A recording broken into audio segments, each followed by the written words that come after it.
Hi friends. तो मैं आज आप सबके लिए जूलॉजी का एक बहुत ही इम्पॉर्टेंट टॉपिक लेके आई हूँ, बैक्टीरियल डिजीज़ेस। तो बैक्टीरियल डिजीज़ेस कई सारे मोड्स में ट्रांसमिट हो सकती हैं, जैसे कि फूड एंड वाटर से हो सकता है, या एयरबॉर्न डिजीज़ेस हो सकती हैं, सेक्शुअली ट्रांसमिटेड डिजीज़ेस हो सकती हैं। तो हम लोग टॉपिक वाइज स्टार्ट करेंगे, जैसे A B C ऐसे, और will study it in a tabular form. ठीक, तो सबसे पहली डिजीज़ जो फूड एंड वाटर से स्टार्ट होती है उसके बारे में हम लोग पढ़ेंगे, वो है बॉट्यूलिज्म।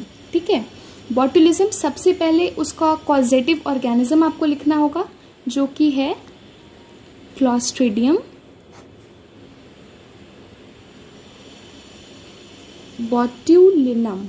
ठीक है, अब मैं चाहती हूँ आप एग्जाम में एक टैबुलर फॉर्म में पढ़ें, बनाएं इसको, क्योंकि उससे टीचर पर भी अच्छा इंप्रेशन पड़ता है। ठीक है, तो इधर पहले डिजीज़ का नाम डाल देना, ठीक, फिर यहाँ पे सिम्टम्स डाल देना, और यहाँ पे नहीं, मोड ऑफ ट्रांसमिशन डाल देना, उसके बाद फिर यहाँ सिम्टम्स डाल देना, और फिर प्रिवेंशन और प्रोफाइलैक्सिस। ठीक है, मैं लिख देती हूँ वरना फिर आप लोग कंफ्यूज हो जाएंगे। यहाँ पे डिजीज़, यहाँ पे मोड ऑफ ट्रांसमिशन, यहाँ पे सिम्टम, और फिर यहाँ पे क्या है, प्रिवेंशन। ठीक है, हो गया इतना। अब देखिए आप ये बॉट्यूलिज्म, हाँ एक चीज़ और, ये ग्राम पॉजिटिव और ग्राम नेगेटिव जनरली याद नहीं रहता है बच्चों को, कौन सा है पॉजिटिव और कौन सा नेगेटिव, ये मैं लास्ट में आपको याद करा दूंगी, इसके लिए परेशान मत होइए। ठीक है, तो ये ग्राम पॉजिटिव है। अब स्टार्ट करते हैं। तो इसका मोड ऑफ ट्रांसमिशन क्या है, तो ये जनरली सीवेज से ट्रांसमिट होता है। मतलब जैसे सीवेज से अगर वो हमारे हमारे ईटेबल्स में आके अगर कंटामिनेट कर दिया सीवेज हमारे ईटेबल्स को, तो उससे हमें हो सकता है। ठीक है, उसके बाद इसके सिम्टम्स क्या हैं, तो सबसे पहली चीज़ जो आपको याद रखनी है कि ये एक स्पोर फॉर्मिंग बैक्टीरिया है, स्पोर फॉर्मिंग। ठीक है, स्पोर फॉर्मिंग बैक्टीरिया है और हमारी इंटेस्टाइन को इफेक्ट करता है। तो हमें कितने कीवर्ड्स मिल गए अभी तक, 3। ठीक, एक स्पोर फॉर्मिंग बैक्टीरिया है जो कि ये डिजीज सीवेज से स्प्रेड होती है, और ये हमारे इंटेस्टाइन को इफेक्ट करता है। ठीक है, अब जब हम सिम्टम्स में आएंगे तो इसके जो स्पोर्स हैं वो जर्मिनेट होते हैं एनएरोबिक कंडीशन में। एनएरोबिक मतलब जहाँ पे O2 की एब्सेंस हो। ठीक है, एनएरोबिक कंडीशंस में इसके स्पोर्स जर्मिनेट होते हैं। और हाँ, एक चीज़ आप याद रखिएगा, जैसे ये ग्राम पॉजिटिव है, कभी भी आपको ग्राम पॉजिटिव बैक्टीरिया मिले तो हमेशा याद रखिएगा कि वो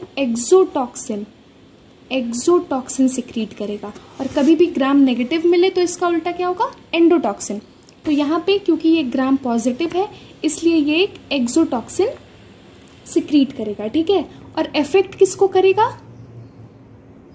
नर्वस सिस्टम को, ये हमारे नर्वस सिस्टम को इफेक्ट करेगा, और हमें पैरालिसिस हो सकता है, ब्लर्ड विजन आ सकता है, इम्पेयर्ड स्पीच आ सकती है, स्वॉलो करने में डिफिकल्टी हो सकती है, रेस्पिरेटरी डिस्ट्रेस हो सकता है। ठीक है, तो देखिए जब आपको इतना याद रहेगा कि वो हमारे नर्वस सिस्टम को इफेक्ट करता है, तो ये सब चीज़ें तो मतलब बट नेचुरल हैं, आपको आ ही जाएंगी। ठीक है, और फाइनली जब रेस्पिरेटरी डिस्ट्रेस होगा तो रेस्पिरेटरी फेलियर भी हो सकता है, और रेस्पिरेटरी फेलियर हुआ तो क्या होगा, अल्टीमेटली डेथ। ठीक है, प्रिवेंशन तो जनरली सबका ऑलमोस्ट सेम ही रहता है कि प्रॉपर केयर रखिए पेशेंट की, और फिर फूड आइटम्स अच्छे से देख के खाइए कि मतलब आपके फूड आइटम साफ सुथरे हों, और फिर फ्रेशली कुक्ड फूड खाइए बेसिकली, क्योंकि ये फूड एंड वाटर वाली डिजीजेस है ना। तो ध्यान रखिएगा कि जितनी भी फूड एंड वाटर वाली डिजीजेस होंगी उसमें जनरली इसी टाइप का रहेगा कि आप ऐसे खाइए, साफ सुथरे फल खाइए, और धुल के सब्जियां ले आइए, मतलब इसी टाइप के प्रिवेंशन और प्रोफाइलैक्सिस होने वाले हैं। ठीक है, हाँ तो दोस्तों वहाँ पे बॉट्यूलिज्म हमारा ख़त्म हुआ। अब सेकेंड जो डिजीज़ हमने पढ़नी है वो है typhoid. And yes, typhoid is important, ये आपके शॉर्ट क्वेश्चंस में भी पूछ सकता है कि आप टाइफॉइड के बारे में बताइए। तो इसके लिए तो सबसे पहले आपको जो कॉजेटिव ऑर्गेनिज्म याद रखना है वो है सैल्मोनेला टाइफी। ठीक है, उसके बाद ये एक ग्राम नेगेटिव बैक्टीरिया है, और फिर ये मोड ऑफ ट्रांसमिशन लिखा है हमने मोड ऑफ ट्रांसमिशन, तो फैलता कैसे है, वाटर से फैलता है, ठीक है। और इस ऐसे तो लिखेंगे नहीं कि केवल वाटर लिख के छोड़ देंगे, तो ये लिख दीजिएगा कि human is the main carrier of this disease, ठीक है, ऑफ दिस बैक्टीरिया, ओके। उसके बाद अब सिम्टम्स में आते हैं। सिम्टम्स तो हमारी इंटेस्टाइन में, ये देखिए पिछले वाला बॉटुलिज्म भी हमारे किस पे अफेक्ट करता था, इंटेस्टाइन पे, ये भी इंटेस्टाइन पे ही इफेक्ट करेगा। इंटेस्टाइन में क्या हो जाएंगे, डीप अल्सर्स हो जाएंगे, कॉन्स्टिपेशन हो जाएगा, ब्लडी स्टूल्स मतलब स्टूल्स में ब्लड आने लगेगा, और हमारी बॉडी में राइजिंग फीवर हो सकता है। एंड फाइनली ये भी एंड में अगर याद रहे तो लिख दीजिएगा कि स्किन पे रेड स्पॉट्स आ जाते हैं, ठीक है, इतना हो गया।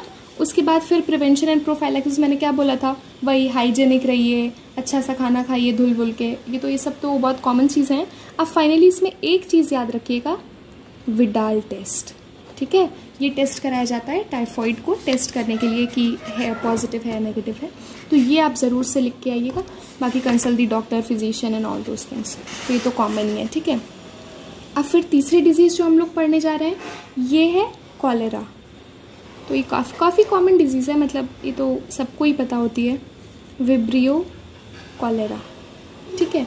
और ये भी एक ग्राम नेगेटिव बैक्टीरिया है, ठीक। अब क्योंकि हम लोग mode of transmission he water और फूड पढ़ रहे हैं, तो ऑफकोर्स उसी से होगा, तो फूड और वाटर से इसका कंटेमिनेशन होता है। अब इसके सिम्टम्स क्या हैं, सीवियर डिसेंट्री हो जाती है, severe dysentery, vomiting, violent cramps, बहुत तेज से पेट दर्द करेगा, और वॉमिटिंग होगी, डिसेंट्री होगी, तो ऑफकोर्स बॉडी फ्लूइड का तो लॉस होगा ही, इसमें तो कोई सोचने वाली बात है नहीं, ठीक है।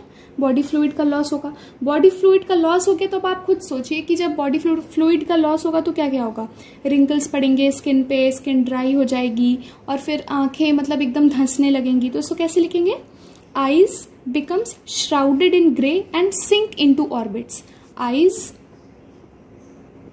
सिंक इनटू ऑर्बिट्स, ठीक है। सिंक मतलब धंसना, ऑर्बिट्स जो स्केलेटन का वो पार्ट जो गड्ढा जैसा होता है जिसमें हमारी आंखें प्रेजेंट होती हैं उसको ऑर्बिट बोलते हैं, ठीक है, मतलब धंस जाती हैं आंखें। और सब बॉडी से फ्लूइड का लॉस हो रहा है तो क्या, प्यास तो लगेगी, तो थर्स्ट लिख देंगे।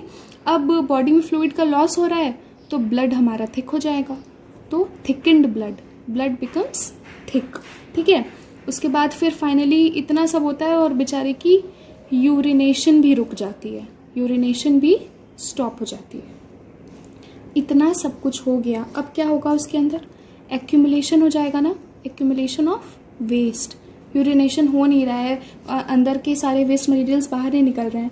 उसके बाद ब्लड फ्लो स्लगिश हो जाएगा और फाइनली वो कोमा में चला जाएगा एंड अल्टीमेटली हो जाएगी उसकी डेथ। तो ये हो गए तुम्हारे सिम्टम्स, ठीक है। उसके बाद फिर उसमें प्रिवेंशन और प्रोफाइलैक्सिस में क्या है, सैनिटेशन, पर्सनल हाइजीन, और ये सब कॉमन पॉइंट्स हैं। फिजिशियंस को जितनी जल्दी हो सके कंसल्ट कर लो, तो ये कॉमन पॉइंट्स है, कुछ इसमें स्पेशल नहीं है।